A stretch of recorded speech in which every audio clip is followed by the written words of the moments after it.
오늘은 지난주에 이어서 믿음에 대해서 히브리서 11장을 통해서 믿음에 대해서 좀 보도록 하겠습니다. 오늘 설교 제목이 기독교 믿음의 본질. 너무 거창해요. 그죠? 엄청나게 거창한데 믿음에 대해서 우리가 설교를 한두 번 들은 것도 아니고 신앙생활 하면서 교회 다니면서 정말 잊을만 하면 계속 믿음에 대한 설교나 말씀을 계속 듣게 됩니다. 그런데 오늘 또 믿음에 대한 이야기인가? 여러분 혹시 그렇게 생각하실 수도 있어요. 특히 오늘 같이 제목이 거창하게 기독교 믿음의 본질 이러면 오늘 설교 들으면 기독교 믿음이 뭔지를 알겠구나 이렇게 생각하실 수도 있는데 그 오해입니다. 무슨 얘기냐면 성경에 나온 말씀들도 그렇고 그 다음에 이제 기독교적인 어떤 단어들이나 어떤 개념들의 원리가 수학적이지 않아요. 무슨 얘기냐면 공식을 집어넣으면 답이 나오는 수학하고 이 성경에 나온 말씀들하고는 다릅니다. 하나님의 말씀은 이게 꼭 뭐 적절한 표현인지는 모르겠습니다만 마치 시어처럼 시를 쓸 때 쓰는 그 언어처럼 상황이나 여건에 따라서 받아들이는 게 굉장히 많이 차이가 납니다. 여러분 윤동주 시인의 서시 하늘 우러러 한 점 부끄러움이 없기를 이라는 시를 여러분 다 아시잖아요.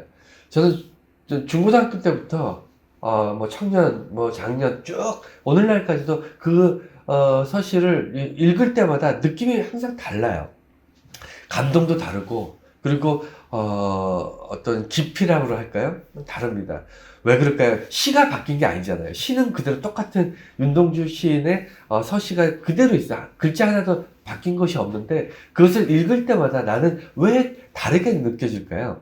그것이 시를 느끼는 어떤 느낌이고요. 또 하나님 말씀을 들을 때 우리가 느끼는 어떤 그런 감정인 것 같아요. 왜냐하면 우리 환경은 아침 저녁으로 바뀝니다. 똑같은 말씀을 들어도요, 아침에 들은 말씀하고 저녁에 들은 말씀을 똑같은 말씀을 봐도 느낌이 달라요. 마음의 무게가 다릅니다. 내가 뭔가 생동감 있게 활기찬 아침에 하나님의 말씀을 들은 것과 피곤하고 하루를 열심히 살고 나서 이제 몸도 마음도 지쳐있는 상황에 하나님의 말씀을 듣는 것이 느낌이 달라요. 오늘 믿음이란 단어를 우리가 또 말씀을 볼 텐데 똑같습니다. 우리가 어릴 때 믿음에 대해서 설교를 듣는 것과 마치 제가 좀 싫어하는 스타일이긴 하지만 구연 동화처럼 막 이렇게 마치 뭐라고 할까요? 어린아이에게 막 인어공주가 예쁘게 뭐 이런 식으로 하면 아이들 되게 좋아하잖아요. 막 아이들 너무 재밌어하고 이런 식으로 듣던 설교들도 있었습니다. 우리 어릴 때. 그리고 청년이 되고 장년이 되고 그리고 이제 성숙한 믿음이 자리 잡고 나면 왠지 그런 어떤 오바되는 그 본질보다는 좀 다른 쪽에서 좀 꾸며진 그런 느낌의 설교들보다는 그냥 순수하게 그냥 본질을 듣고 그것이 왜 중요하냐면 예를 들어 믿음의 본질에 대해서 제가 설교를 한다고 해서 여러분들이 이해를 다 할 수 없지만 이해를 꼭 해야만 되는 게 아니라는 거예요. 설교라는 것은 하나님의 말씀을 전한다는 것은 하나님의 말씀은 전해져요. 그런데 우리가 환경이나 여건이나 아니면 여러 가지 마음 상황 때문에 귀가 닫혀 있을 수 있습니다. 말씀이 귀에 안 들어올 수 있어요. 그리고 환경에 따라서 자기 방식대로 잘못 받아들일 수 있습니다. 그럼에도 불구하고 우리는 믿음과 소망과 사랑과 예수 그리스도의 십자가와 부활과 그 다음에 하나님께서 세상을 창조하시고 우리를 위해서 천국을 만드시고 우리에게 천국의 소망을 갖게 하셨다는 그런 말씀들은 끊임없이 우리가 들어야 돼요. 그게 그리스도인들이 살아가는 양식입니다. 오늘도 제목이 좀 거창해서 제가 이 말씀 드리는 이유가 늘 듣던 말씀들, 제가 믿음에 대해서 했던 말씀들을 다시 한번 반복하는 수준이 될 겁니다. 하지만 그럼에도 불구하고 오늘 이 믿음을 여러분이 붙잡으시면요 또 한 단계 성숙한 그런 믿음을 그런 신앙생활을 하실 수 있을 것으로 저는 기대하고 있습니다. 자, 그러면 오늘 말씀을 보면 지난주에 끝내지 못한 뒷부분을 좀 더 할게요.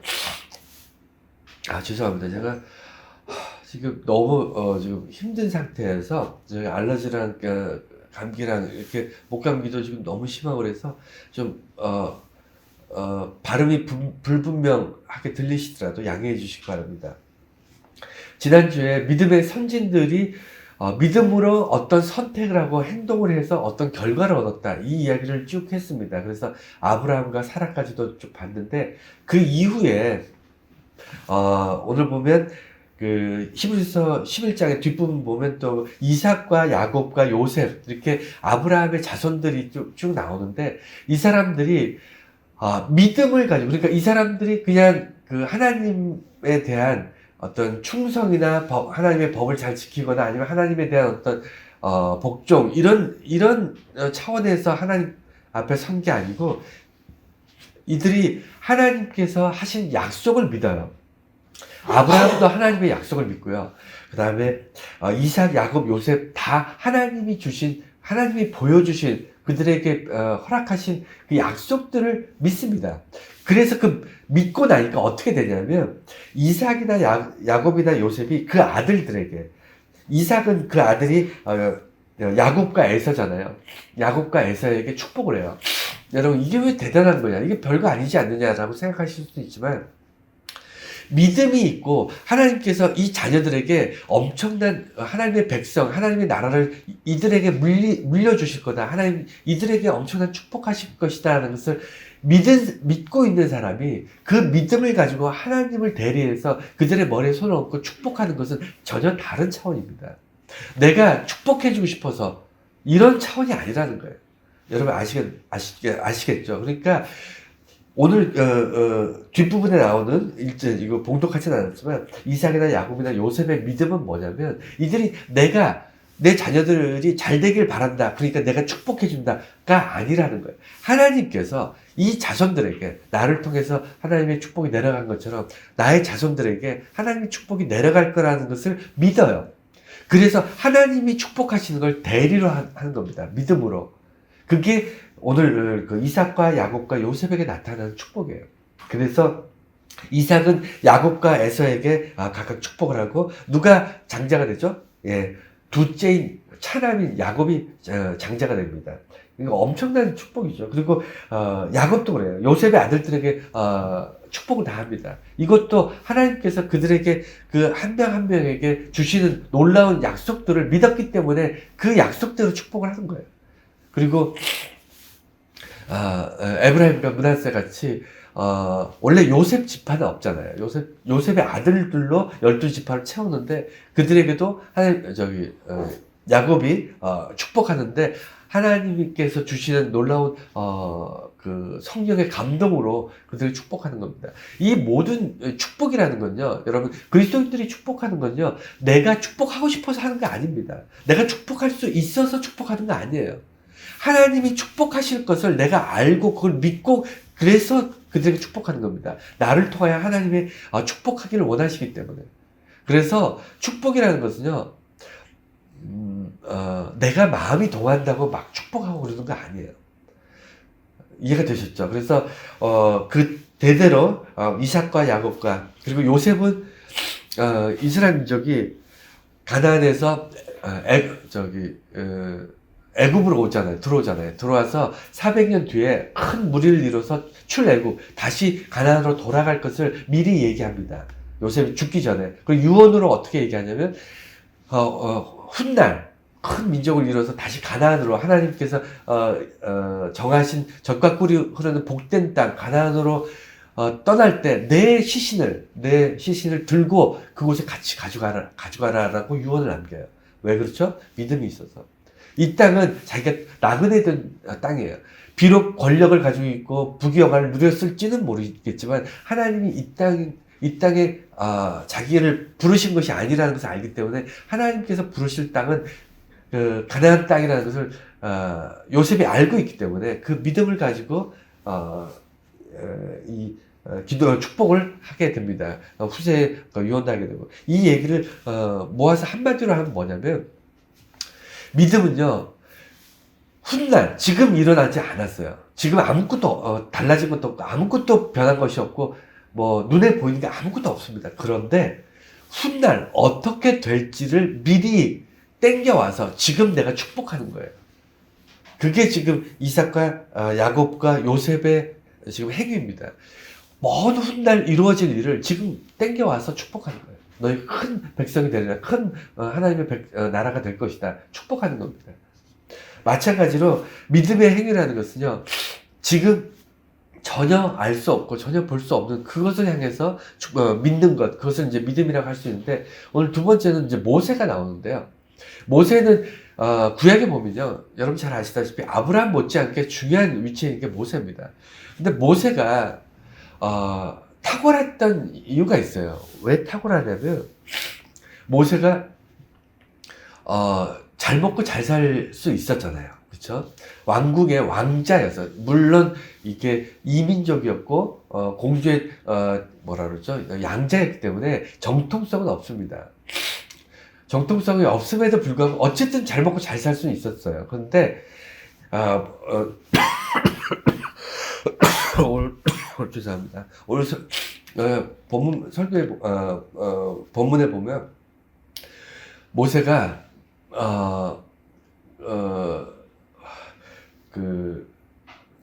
애굽의 그 편안함을 떠나서 하나님의 백성들과 함께 고생하고 힘든 삶을 살기를 작정을 했다고 그렇게 기록되어 있어요. 그러니까 자기가 가지고 있는 기득권을 버리고 믿음을 갖는다는 것은 또 다른 문제예요. 여러분, 믿음이라는 게 내가 다 가졌는데 거기서 추가로 예를 들어 내가 다 있는데 돈이 없어. 돈을 더 해서 부유함을 누리는 그런 어떤 믿음을 갖겠다. 이런 거는 저마다 다 가지고 있습니다. 왜냐면 사람들이 다 바람이 있고 그 바람은 본능적이기 때문에 내가 뭔가를 다 가지고 있는 상태에서 추가로 더 갖겠다. 뭐 이런 것을 믿음이라고 생각할 수는 있어요. 그런데 모세는요, 하나를 갖기 위해서 자기가 가지고 있는 좋은 것들 다 버려요. 이게 어려운 겁니다. 이게 믿음에서 굉장히 어려운 거예요. 우리는 교회만 믿음을 얘기하지 않습니다. 세상에서도 믿음을 얘기하잖아요. 근데 세상에서 말하는 믿음은요, 자기가 자기 것을 내어주는 믿음이 아니에요. 오직 교회에서 예수 그리스도를 믿는 우리들만이 예수님께서 우리를 구원하시기 위해서 자기의 모든 것을 내어주신 그 믿음을 우리가 바라보는 겁니다. 그게 표대라고 얘기해요. 이 얘기가 뭐냐면 기독교의 핵심은 단순히 뭔가 잘 될 거야, 막연하게 잘 될 거야, 아니면 내가 뭔가 뭘 얻고 싶은데, 뭐가 부족한데, 뭘 갖고 싶은데 이것이 내게 이루어질 것을 내가 믿습니다. 아주 강하게 믿습니다. 이것을 믿음이라고 얘기하는 것이 아니고, 이제 뒤에 또 한번 반복하겠지만, 내가 바라보는 것이 다르고요. 그러니까 바라고 보이지 않는 것인데, 바라는 것이 다르고 보이지 않는 것이 달라요. 세상 사람들이 바라는 것과 그리스도인이 바라는 게 다르다는 겁니다. 그리고 세상 사람들이 바라기 때문에 그들이 치러야 되는 대가와 우리들 그리스도인들이 바램을 가지고 그 바램을 위해서 치러야 되는 대가가 전혀 달라요. 제가 자꾸 세상과 교회를 이분법적으로 얘기하는 것 같아서 여러분 죄송합니다만 조금 좀 극단적이더라도 이해를 하십시오. 왜냐하면 우리가 너무 세상에 이게 혼합돼 가지고 내 생각이 그 세상의 가치인지 하나님이 우리에게 주신 가치인지 예수 그리스도의 어떤 가치인지 이게 다 짬뽕이 돼 있어서 그래요. 그래서 좀 나눌 필요가 있습니다. 분명하게 그리스도인의 가치 기준은 세상 가치 기준과 분명히 달라야 돼요. 하여튼 그래서 모세는 자기가 가지고 있는 정말 어마어마한 특권들, 세상 사람들이 누릴 수 없는 엄청난 특권들, 우리가 어떻게 보면 꿈꾸는 왕같이 살고 싶지 않나요, 여러분? 여러분, 돈 걱정 안 하고 권력을 가지고 그 다음에 많은 사람들 부려가면서 여러분 그렇게 살고 싶지 않으세요? 모든 인간의 꿈이잖아요. 왕같이 사는 거. 그런데 그 자리를 버리고 하나님의 백성들을 위해서 살기로 작정을 합니다. 왜 그랬을까요? 오늘 이렇게 기록된 본문에 보면 모세가 하나님을 믿음으로, 그러니까 믿음으로 그가 그 왕국을 떠났다고 기록되어 있어요. 여러분, 그렇게 떠났음에도 불구하고 모세의 삶을 보세요. 그가 당장 눈앞에 뭐가 엄청나게 바뀌었습니까? 그렇지도 않아요. 광야에 가서 또 수십 년 동안 그 모래바람 먹어가면서 양치기로 살아갑니다. 어떻게 보면 인생 끝난 것처럼 정말 후회를 하려고 작정하면 한없이 후회할 수 있는 그런 인생이 모세의 인생이었어요. 그런데 그가 끝까지 포기하지 않잖아요. 그러고 나니까 어떻게 되죠? 모세가 바로 앞에 갔는데 두려워하지 않았대요. 이게 믿음의 결과입니다. 죄송합니다. 믿음의 결과는 우리를 세상이 어떻게 해보지 못해요. 내가 하나님에 대한 믿음을 단단하게 가지고 있는 사람은요, 하나님에 대한 믿음을 가지고 있는데 세상이 나를 흔들지 못해요. 이상하죠? 세상에 대한 믿음을 가지고 있는 사람은요, 세상이 그 사람을 흔들어요. 세상에 예를 들어 내가 권력을 가지면, 내가 어떤 돈을 많이 가지면, 아니면 지식을 많이 갖거나, 아니면 세상 명예를 가지면 세상 속에서 내가 사람들 존경과 어떤 이런 것들을 얻게 될 것이다 라고 생각했던 사람들, 세상에 대한 믿음을 가지고 있는 사람은요, 세상이 그 사람을 흔들 수 있는데, 하나님에 대한 믿음을 가지고 있는 사람은요, 세상이 그 사람을 흔들 수가 없어요. 왜냐하면 그 사람이 그 바라보는 게 다르기 때문에. 마찬가지입니다. 모세가 하나님에 대한 믿음이 견고해지고, 그가 떨기나무 밑에서 하나님의 음성을 듣고 나서는요, 그 무엇도 모세를 꺾을 수가 없어요. 우리도 마찬가지 아닙니까? 예수 그리스도에 대한 믿음이 여러분 삶에 자리 잡고 있잖아요. 그거 붙잡고 있으면 세상이 뭐라고 나를 유혹해도, 세상이 뭐라고 나를 흔들어도 여러분 안 흔들리잖아요. 모세도 결과가 뭐냐면, 세상에서 가장 무서운 사람, 당시에 사람을 죽고 살리는 거는 그냥 이건 당연한 거고요. 수많은 사람들을 그냥 대량으로 학살을 할 수도 있는 그런 절대적인 권력, 세상에서 가장 강력한 군대를 좌지우지할 수 있는 그런 권력, 그게 바로 바로왕인데, 바로왕을 무서워하지 않았대요. 왜요? 하나님을 믿으니까. 이게 무서운 겁니다. 예수 믿는 사람들을 세상이 감당하지 못하는 이유가 거기에 있어요. 자, 그리고 뒷부분에 어떻게 이제 마무리하냐면, 앞에 선진들의 행동들을 쭉 한 다음에, 이게 성경 말씀 그대로 지금 옮겨놓은 건데, 그들은 믿음으로 나라를 이기기도 하고, 의를 행하기도 하고, 약속을 받기도 하고, 사자들의 입을 막기도 하며, 불의 세력을 말하기도 하고, 칼날을 피하기도 하고, 연약한 가운데에서 강하게 되기도 하고, 전쟁에 용감하게 되어 이방 사람들의 진을 물리치기도 하며, 이게 히브리서에 나온 이스라엘 선진들의 믿음의 삶이었어요. 여러분, 이거 지금 읽은 것들 보면 한번 잘 생각해 보세요. 전쟁을 안 하는 게 여러분 더 좋다고 생각하지 않으세요? 전쟁을 피해가고 그냥 남들은 싸우든 말든 나 혼자 안전하게 살기, 여러분 다 그런 거 바라지 않으신가요? 저도 그렇습니다.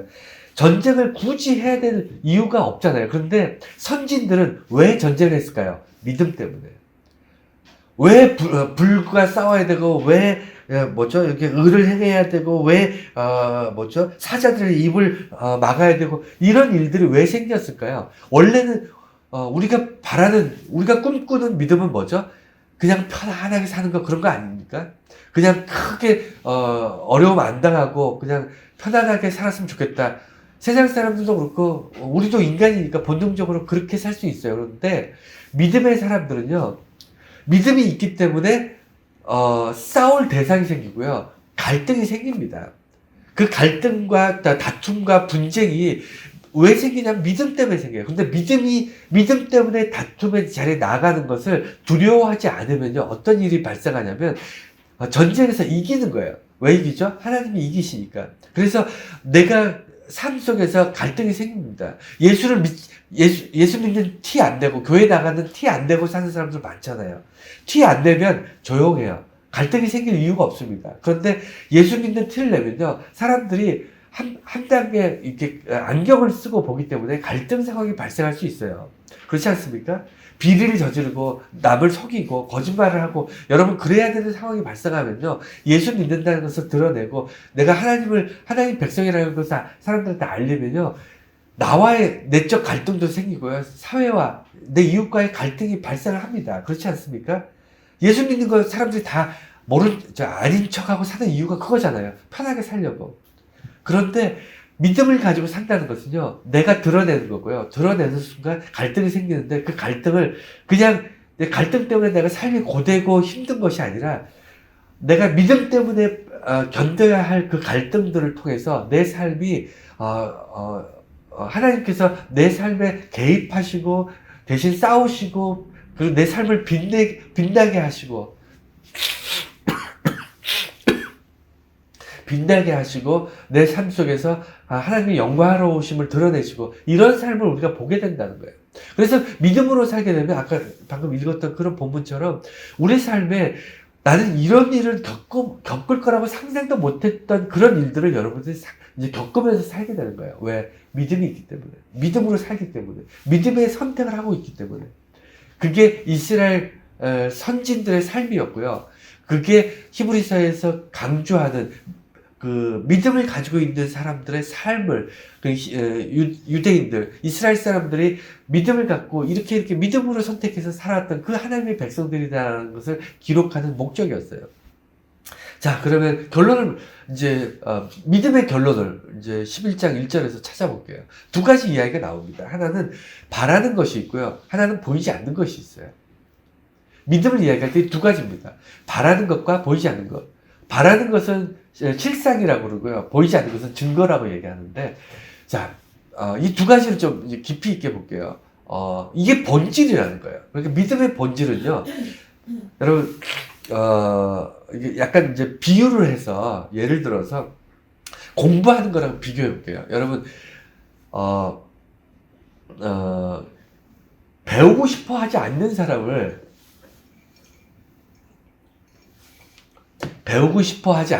가르칠 수 있는 선생은 없습니다. 배우고 싶어 하지 않는 사람을 가르칠 수 있는 사람은 세상에 없어요. 그렇지 않습니까? 물론 있을 수도 있어요. 뭐 어떤 여러 가지 방법, 근데 무지하게 어렵습니다. 그렇지 않나요? 여러분, 믿음이라는 것은요, 바라는 게 있어야 돼요. 바라는 게 없으면 믿음이 생길 수가 없어요. 믿음이 자라나질 않습니다. 믿음 자체가 마치 공부하기 싫은 사람한테 배우기 싫어하는 사람한테 뭔가 가르쳐야 되는 것처럼, 이 바라는 것이 없는 사람한테는요, 믿음을 이야기하기가 참 어려워요. 근데 여기서 중요한 핵심이 뭐냐면, 본질이 뭐냐면, 그리스도인은 바라는 게 다르다는 거예요. 모든 인간은 바람이 있습니다. 본능이라는 거예요. 바라는 것이 인간들에게는요, 바람이 없는 사람도 간혹 있지만, 예를 들어 그게 뭐 영원히 바람이 없는 게 아니라 바람이 있다가 없다가 있다 없다 이렇게 간헐적으로 이렇게 사람들은 다 그렇게 살잖아요. 그래서 어떨 때는 뭐 간절한 바람이 있을 때도 있고, 어떨 때는 또 태평에서 어떤 평화로 와서 바람이 없을 수도 있어요. 그게 보통 인간들의 삶의 모습입니다. 그런데 그리스도인들은요, 그 그리스도인 되는 순간부터 하나님 나라 갈 때까지 끊임없이 붙잡고 가는 바람이 한 가지가 있다는 거예요. 그게 중요해요. 그 바람이, 아까 말씀드린 그 세상 사람들이 원하는 바람은 뭐죠? 내가 나의 욕망을 채우는 바람이에요. 내가 더 평화롭게, 더 안전하게, 더 부귀영화를 누리면서 더 건강하게, 더 행복하게, 더 나의 어떤 자아를 실현하면서 나의 인권을 존중받으면서, 이게 다 중요한 거잖아요. 다 필요한 거고, 우리가 살면서 인간은 다 이런 것들이 이루어져야 돼요. 이런 바람들이 다 있습니다. 모든 인간들은 다 있어요. 이건 본능이에요, 본능. 근데 그리스도인들은 그 본능을 채워가는 것을 믿음이라고 하지 않아요.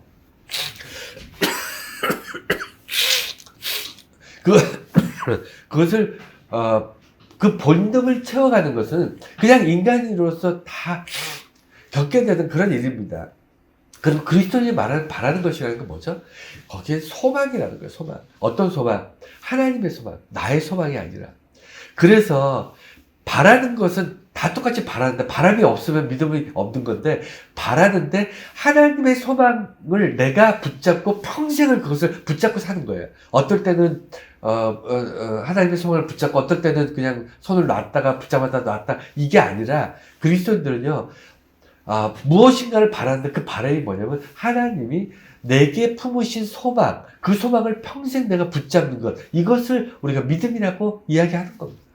그럼 왜 소망이라고 그러냐면, 여러분, 소망은요, 희망이나 이런 거하고 좀 근본적으로 달라요. 제가 여러 번 뭐 설교 때 말씀드렸듯이 희망사항이나 이런 것들은 그냥 할 수 있어. 눈앞에까지 왔어. 근데 이제 조금 더 열심히 하면, 아니면 뭐가 있을까요?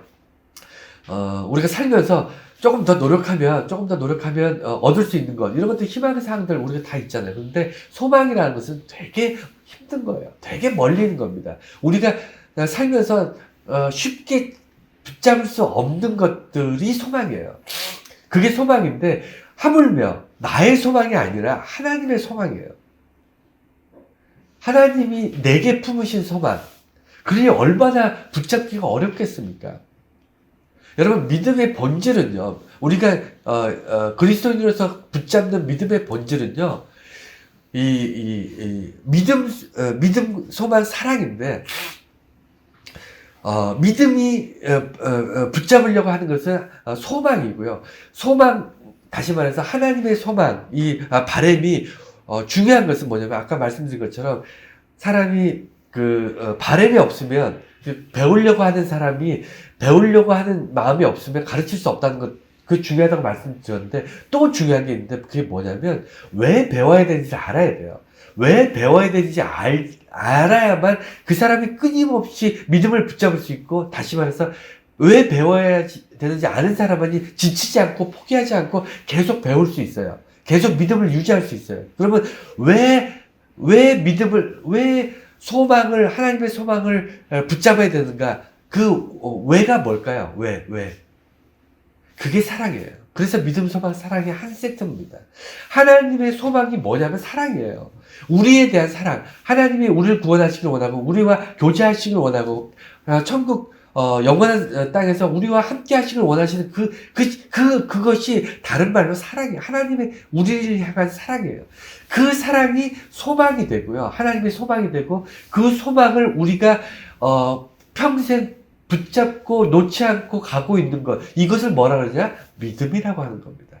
이게 기독교의 본질이에요. 그러니까 우리는 바람이 있어야 돼요. 어떤 바람이 있어야 되냐면, 잘 먹고 잘 사는 바람. 이거 있어야 돼요. 이거 없으면 우리가 무슨, 안 먹고 또 살고, 아파도 괜찮고, 이럴 거 아니잖아요. 우리는 세상 사람들이 다 원하는, 욕망, 인간들이 가지고 있는 욕망들 다 있잖아요.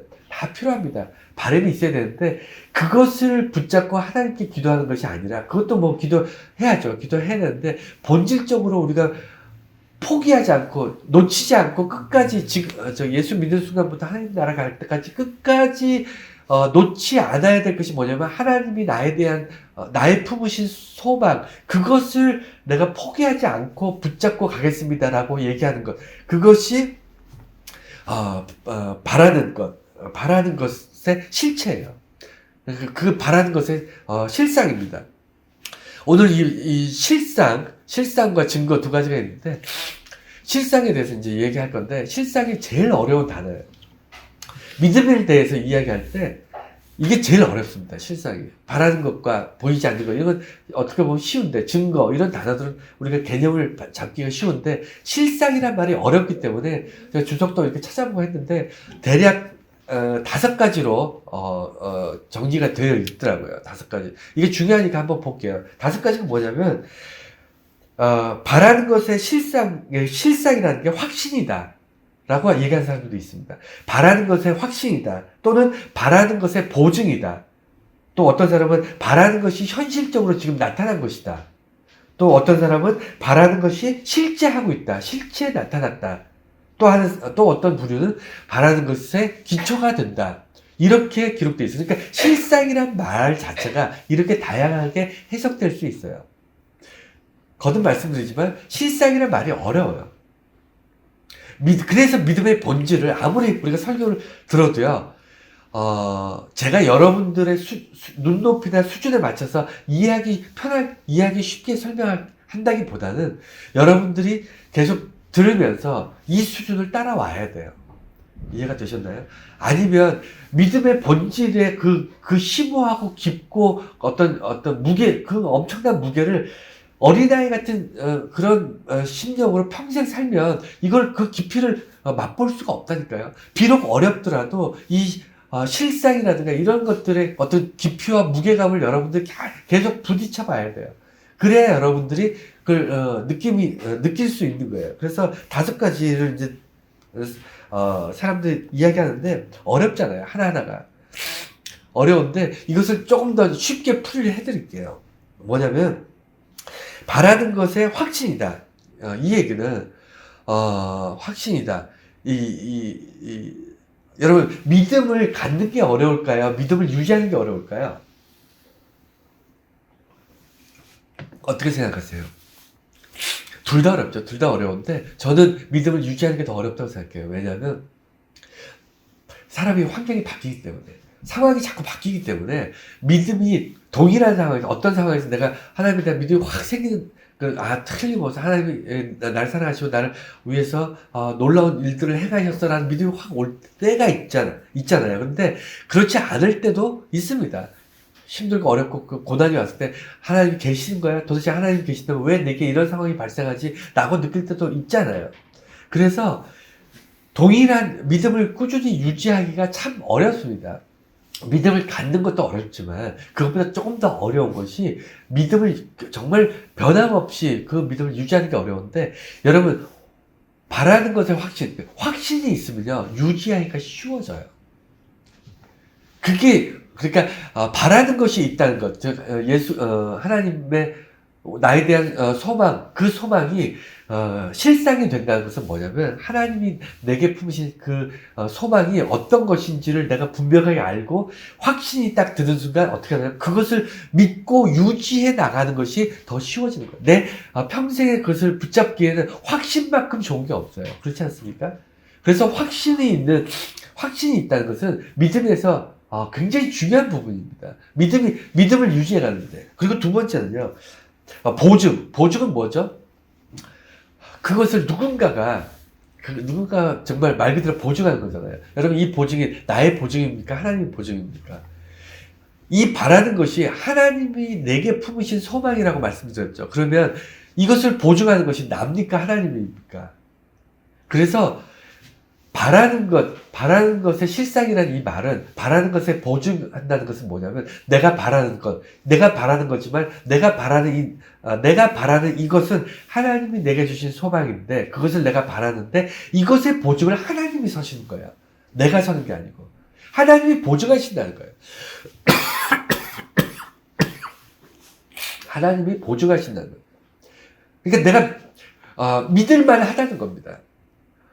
하나님이 나를 사랑하시다. 정말 사랑하시나? 정말 나를 위해서 정말 모든 것을 하실 수 있는 그런 분이실까라는 의심이 내게 혹시 들지 모르지만 하나님께서는 내가 하나님의 복된 인생을 살고 하나님의 자녀로서 살아가기를 소망하시는 그 소망에 보증 도장을 찍어주시는 거예요. 그래서 믿음의 실상이라고 얘기하는 겁니다. 그게 그래서 믿음의 본질이에요. 또 세 번째가 현실인데 현실이 바라는 것에 현실이 되면 어떤 유익함이 있을까요? 바라는 것이 현실이 되면 어떤 차이가 있을까요? 바라는 것은 이제 미래에 대한 이야기잖아요. 근데 지금 현재 바라는 것을 가지고 와서 현재 드러났다. 그러면 여러분 어떤 점이 달라질까요? 그렇게 되면요 선택과 결정이 달라져요.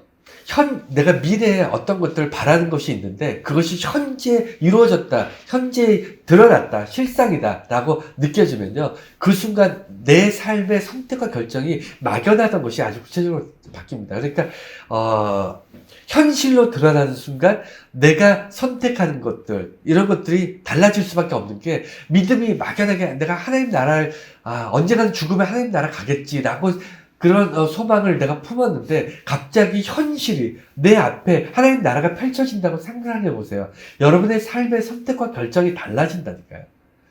내가 기쁘고 내가 즐기고 세상에 어떤 쾌락을 쫓고 세상에서 쫓아가는 부귀 영화 어떤 권력과 이런 것들이 시시하게 느껴지지 않겠습니까? 내가 먼 훗날 바라는 내가 정말 간절히 바라는 바라는 것 하나님의 소망 하나님의 영광 이런 것들이 갑자기 눈앞에 펼쳐진다고 생각해 보세요. 여러분들이 그렇게 좋다고 느꼈던 그런 것들 그거 시시하게 느껴지지 않을까요? 그런 거예요. 현실이 되는 순간 여러분들에게는 선택과 결정이 바뀌는 겁니다. 네 번째는 실체. 바라는 것이 현실이 됐을 때, 바라는 것이 실상이 됐을 때, 그 실체라는 것은 뭐냐면 이게 뭐라 그러죠? 커피는 여러 가지가 있잖아요. 커피 맛도 있고 향도 있고 뭐 커피 온도도 있잖아요. 차갑게 뜨겁게 여러 가지로 우리는 커피를 마실 때 여러 가지를 감안해서 마시는데 실체라는 것은 우리가 눈에 보이는 것, 입에 넣었을 때 그 향과 맛과 그 온도를 느낄 수 있는 그 자체가 실체예요. TV에 나오는 커피도 있고요. 그림이 그려진 커피도 있고요. 사람들 사이에 커피에 대한 관한 이야기를 막 할 때 우리는 분명히 커피에 대해서 그 생각을 하고 있습니다. 하지만 중요한 것은 뭐냐면 지금 내가 마실 수 있느냐 없느냐예요. 내가 그 향기를 느낄 수 있느냐, 향기를 맡을 수 있느냐, 그 맛을 내가 혀끝에서 맛을 볼 수 있느냐. 그게 실체인데 바라는 것이 실체가 됐을 때 어떤 현상이 나타날까요? 여러분, 믿음이라는 것은 바라는 것이 실체가 되는 건데, 그러면 바라는 것이 어떻게 될까요? 예. 그 전에 두리뭉실하게 바라던 것들이 구체화돼요. 실체로 실체가 되면, 예를 들어, 하나님께서 내가 복된 인생을 살기를 원하실 거야. 라는 바람이 있다면, 그것이 실체가 되면요. 복된 인생이 뭐냐는 거예요. 내게 복된 인생은 이런 삶을 사는 게 복된 인생이다. 그게 실체가 되는 거예요. 그래서 믿음을 붙잡는 것, 그리스도의, 기독교의 믿음의 본질은 뭐냐면, 바라는 것. 물론 내 욕망이 바라는 것이 아니라 하나님의 소망이지만, 하나님의 소망을 내가 바라고 있을 때, 그것이 내 인생에서 아주 구체적으로 나타나기 시작한다는 겁니다. 실제화된다는 거예요. 이게 기독교 믿음의 본질입니다. 마지막이 기초. 여러분, 기초는 이게 소망을 받드는 이게 이 토대예요, 토대. 그러니까 하나님의 소망, 내게 바라는 것을 붙잡는 기초입니다. 무슨 얘기냐면 실상이라는 것은 내가 바라는 것들이 어느 순간 무너지거나 사라지거나 넘어지거나 포기하거나 이럴 수가 있잖아요. 그럴 수 있지 않습니까? 내가 하나님에 대한 믿음을 가지고 있다고 해도 힘들고 어려울 때 포기하고 싶고, 다음에 하나님을 떠나고 싶고, 하나님에 대한 섭섭한 마음이 있고, 여러분 그럴 때 있잖아요. 그런데 기초가 튼튼하다는 것은 뭐냐면 하나님이 내게 심으신 그 소망이 흔들리지 않더라는 거예요. 왜? 기초를 단단히 세워놨기 때문에 그 기초가 실상이라고 표현하는 겁니다. 내가 바라는 것들이 평생 그 바람이 그러니까 바람 자체가 흔들리지 않아요. 내가 죽는 날까지 하나님이 내게 주신 이 소망에 대한 바람 자체가 흔들리지 않고 꾸준히 유지된다. 이게 기초라는 겁니다. 자, 이 5가지 실상에 대해서 우리가 봤습니다. 어렵죠. 어렵지만 반복해서 보면 그렇게 어려운 내용이 아니에요. 되게 단순한 내용일 수 있습니다. 제가 쉽게 설명하지 못해서 그럴 수는 있는데 여러분들이 이것이 다르다는 것을 반드시 기억하세요. 내 방식대로 믿음을 내가 열심히 믿는 것이 좋은 믿음이라고 생각하시면 안 돼요. 열심히 믿는 것도 중요하지만 열심히 믿는 것은 기독교 하나님을 믿는 믿음 아니어도요. 내가 예를 들어 어떤 사람이 사업이 쫄딱 망했는데 남은 돈 탈탈 털어서 로또 복권을 한 100장을 샀어요. 그러면서 막 간절한 마음으로 정말 이 안에서 1등이 나오기를 믿습니다 하고 그러고 사는 사람도 있을 거 아니에요. 세상은 천태만상입니다. 우리도 그러지 말라는 법이 없잖아요. 그것을 우리가 기독교에서 말하는 믿음이라고 얘기하지 않는다는 거예요. 기독교에서 말하는 바라는 것, 우리가 바라는 것은 하나님과 하나가 되어서 하나님의 소망이 내 안에 머무는 것, 그것입니다. 그래서 두 번째가 아주 중요해요. 바라는 것과 보이지 않는 것 2가지를 오늘 믿음에 대해서 얘기하는데 2가지 중에 어느 게 더 중요할까요? 여러분 어떻게 생각하세요? 바라는 것을 이루는 것, 바라는 것의 실상이라는 것이 더 중요할까요? 보이지 않는 것을 증거라는 것이 더 중요할까요? 어떻게 생각하세요? 찍으세요. 둘 중 하나니까. 두 번째 게 훨씬 더 중요합니다. 보이지 않는 것의 증거가 훨씬 더 중요하다는 거예요. 이게 그리스도인들의 믿음이에요. 이게 왜 중요하냐면 보이지 않는 것이 그 뭘까요? 그러니까 원래는 있는데 원래는 보이는 건데 지금 내 눈에 보이지 않는 것. 예를 들어 여러분 뭐가 있을까요? 부귀 영화 명예 뭐 그런 거 있잖아요. 예를 들어 그런 겁니다. 연예인 우리 TV에서 매일 보죠. TV 틀어놓으면 연예인들 매일 보는데 우리 주변에 연예인 직접 본 적 없잖아요.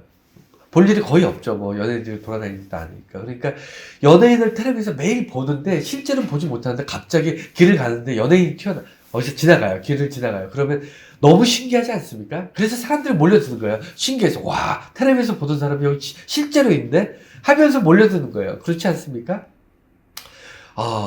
이런 것은 보이는 건데 우리 눈에 보이지 않는 거예요. 기독교에서 말하는, 이 믿음의 본질은요, 이 이야기가 아닙니다. 영원히 보이지 않는 거예요. 무슨 얘기인지 알겠어요? 그러니까 돈이나 명예나 권력이나 이런 건 우리가 지금 갖고 싶은데, 저 사람은 저런 거, 좋은 차 타고, 저 사람은 뭐 좋은 직장을 가지고 있고, 저 사람은 사람들에게 큰 권력을 행사하고 있고, 저 사람은 많은 인기를 누리고 있고, 우리 주변에 많은 사람들이 제각각 자기 방식대로 이렇게 살고 있는데, 나는 그게 없어. 갖고 싶은데, 권력도 갖고 싶고, 돈도 갖고 싶은데, 나는 없어. 있는데, 눈에 보이는데, 나는 없어. 이것을 내가 갖고 싶다. 내가 그것을 갖게 해주세요라고 믿고 기도하는 것을 믿음이라고 하는 것이 아니라, 영원히 보이지 않는 것. 이 땅에서 영원히 보이지 않는 게 뭘까요? 대표적으로 하나님 안 보이잖아요. 사랑 안 보이죠. 여러분 그리고 또 뭐가 있을까요? 우리가 행복 그런 거 보이나요? 여러분 물질적인 것, 뭐 공기라든가 뭐 이런 거뿐만 아니라 우리가 개념적인 것들 그런 것들도 눈에 보이지 않지만 우리가 분명히 여러분 행복이나 사랑 뭐 이런 거 그런 거 눈에 보이지 않는다고 없다고 얘기하는 사람 아무도 없잖아요. 그렇죠? 그러니까 눈에 절대로 보일 수 없는 것, 그것을 지금 얘기하는 거예요. 이해가 되셨나요? 기독교에서 말하는 믿음의 본질은요, 눈에 보이는 거지만 눈에 지금 원래는 보이는 건데 보이지 않게 된 것들을 얘기하는 게 아니고 원래부터가 보이지 않는 것. 대표적으로 하나님이 그렇고요. 성령님이 그렇고요. 그 다음에 내게 주신 은혜와 내게 주신 사명과 내게 베푸신 사랑과 이 모든 것들은요. 원래 눈에 보이지 않는 거예요. 눈에 보이지 않는 것을 붙잡고 그것을 믿고 그것을 실체로 받아들이고 눈에 보이지 않는 것을 내 삶의 가장 핵심적인 현실적으로 그리고 실체로 받아들이고 사는 것이 그리스도인이에요. 그래서 눈에 보이지 않는 것들은 여러분 굉장히 중요한 건데 여러분 잘 들으세요. 눈에 보이지 않는 것의 단점이 단점? 눈에 보이지 않는 것의 가장 큰 문제점이 뭔지 아세요? 사람들이 그것을 모른다는 거예요. 여러분 눈에 보이지 않는 것은 사람들이 상상할 수 없어요. 모든 사람들은 자기가 보거나 듣거나 경험하거나 아니면 어떤 식으로든 여러 감각기관을 통해서 내가 경험한 것들을 토대로 우리가 상상하거나 추론할 수 있어요. 한 번도 보지 못한 것은요, 우리가 절대로 추론할 수 없습니다. 절대로 상상할 수 없어요. 여러분, 이해가 되셨죠? 여러분, 태어날 때부터 앞을 볼 수 없는 맹인으로 태어나신 분이 푸른 가을 하늘을 상상할 수 있을 거라고 생각하세요? 절대로 상상할 수 없습니다. 이해가 되셨나요? 한 번도 보지 못하고 경험하지 못한 것은 우리는 절대로 그것을 이해하거나 상상할 수 없어요. 그래서 보지 못한 것을 믿는다는 것은 뭐냐면요. 반드시 거기에는 교육이 필요해요. 이해가 되셨죠? 그래서 예수 그리스도의 십자가의 부활, 여러분 십자가에 죽은 사람이 스스로 부활한 거 여러분 보신 적 있어요? 없죠. 저도 못 봤습니다. 그래서 우리는 상상할 수 없는 거예요. 예수님의 부활과 예수 그리스도의 어떤 하나님이시면서 인간이신 우리 구주 대신 대속 제물 대신 예수 그리스도에 대해서 우리가 상상할 수 없기 때문에 교육이 필요한 겁니다. 이해가 되셨나요? 그래서 보지 못하는 것들은 우리가 보지 못하기 때문에 그것을 들었을 때 예수 그리스도께서 하나님의 아들이시고 우리를 위해서 십자가를 죽으시고 대속하시고 이런 이야기를 들어야 되고 그 교육받은 내용에 의해서 우리가 전달받은 진리에 대해서 그것을 믿을 것이냐 말 것이냐를 스스로 선택하는 거예요. 그래서 스스로 선택해야 되는데 말도 안 되는 것 같은 그런 황당한 얘기를 우리가 믿게 하려면 어떻게 해야 되죠? 그렇잖아요. 보지도 못했는데 예수님이 십자가에 못 박혀 죽었는데 다시 부활하셨어. 이거 인류 역사에 한 번도 없었던 말도 안 되는 이 사건을 우리가 믿게 하기 위해서 보지 못했어요. 우리가 본 적도 듣도 보도 못했어. 근데 이것을 우리가 믿게 하려면 무엇이 필요하죠? 증거가 필요한 거예요. 증거. 그 증거를 믿는 거예요. 우리들. 그래서 증거가 하나님께서는 무대뽀로 그냥 믿어 이렇게 하신 분이 아니잖아요. 우리가 예수 믿는 거 그리고 천국을 믿는 게 그냥 하나님이 그냥 믿어 이래서 우리가 그냥 열심히 믿어서 믿어지는 건가요? 아니잖아요. 우리는 분명한 증거를 믿는 거예요. 증거. 하나님이 우리에게 주셨다고. 우리는 보진 못했지만 증거를 주셨어요. 그 증거가 뭐죠? 오늘날 여러분들에게 어떤 증거가 있죠? 누군가가 여러분들한테 복음을 전했잖아요. 그 사람이 증거입니다. 복음을 전한 그 사람에게도 누군가 복음을 전했잖아요. 우리가 어떤 이야기를 했을 때 그 얘기를 그냥 받아들일 수 있습니까? 밑도 끝도 없이 갑자기 사실은 하늘에 태양이 2개인데 하나는 우리가 보이지 않을 뿐이지 원래는 태양이 2개야. 여러분 누군가 그런 얘기 했다고 고지고대로 그렇구나. 태양은 2개구나. 이렇게 믿어집니까? 안 되잖아요. 그런데 누군가가 그것을 통해서 자기가 증인으로 내가 예수 그리스도의 통해 예수 그리스도의 어떤 사랑을 경험하고 하나님께서 나와 함께 하심을 내가 깨닫고 천국 소망 가운데 내가 살아감을 내가 깨닫고 내가 여지껏 믿음 안에서 기쁨으로 내가 하나님의 자녀로 살았습니다라고 누군가 고백하는 그 고백이 그 사람이 증인이 되고 증거가 되어서 그 사람을 통해서 우리 주변에 다시 전달이 되잖아요. 여러분 이것을 믿게 하는 것은 성령님이에요. 우리가 증거를 믿게 하는 것은 성령님입니다. 증거를 안 믿으면 그만이잖아요.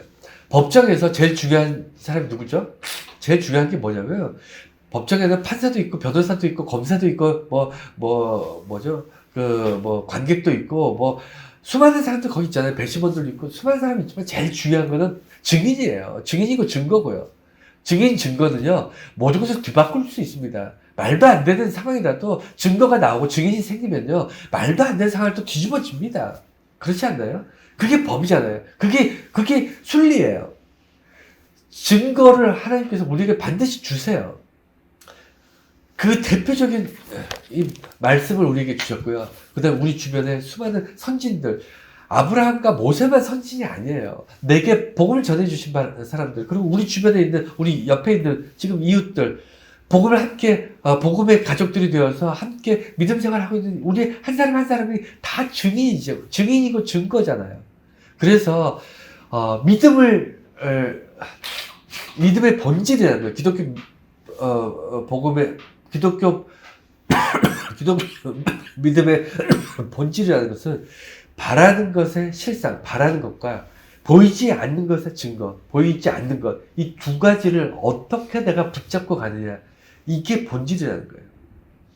내가 그러니까 방법적으로 어떻게 하면 내가 믿음을 잘 가질 수 있고 믿음을 더 단단하게 할 수 있느냐, 이런 방법적인 것을 고민하는 것이 아니라 본질적인 거, 그 깊은 내면의 핵심이 뭐냐, 그것이 바로 히브리서 11장 1절에 기록되어 있는 믿음에 대한 본질인 거예요.